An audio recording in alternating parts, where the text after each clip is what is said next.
so now we're going to have a look at a fairly easy property. Let's just say that our box truck pulls around and it parks right here. Okay, now if you are a weed eater guy, as the guys are going around and they're doing their cut, you would grab your weed eater and you would start at the nearest point. That's generally the rule of thumb. So I would focus on this outer perimeter first.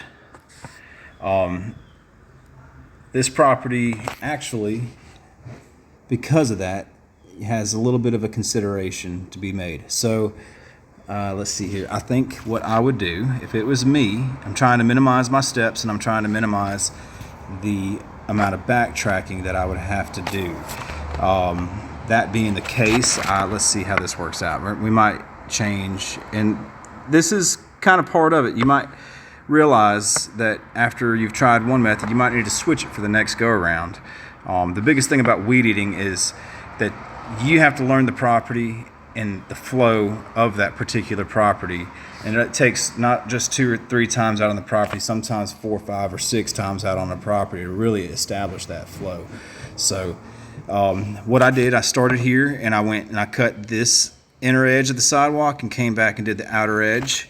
Let's see here. Now I'm going to come all the way around here doing the inner edge of the sidewalk, and then I'm going to come back and I'm going to do my pass on the outer edge of the sidewalk.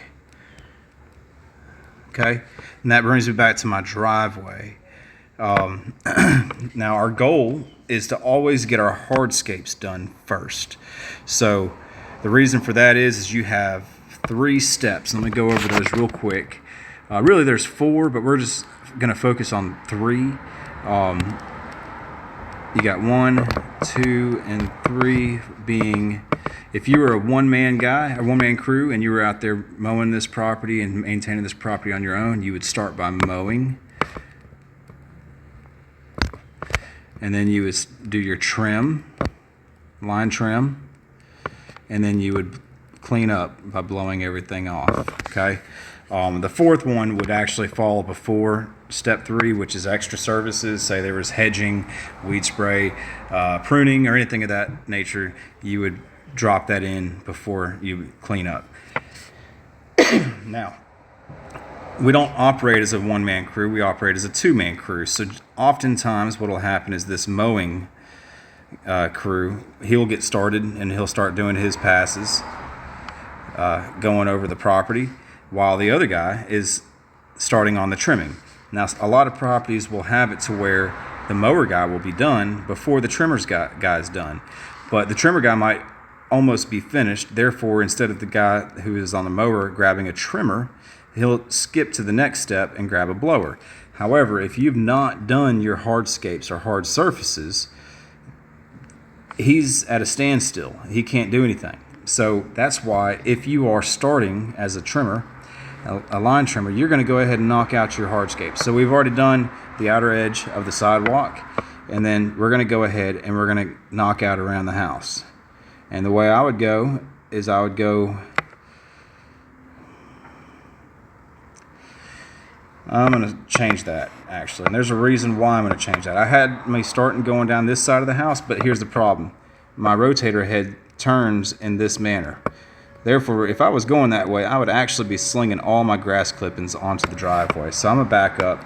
I'm not going to go there. So after I'd gone this way and then down this way, I would walk across to this corner of the property, right?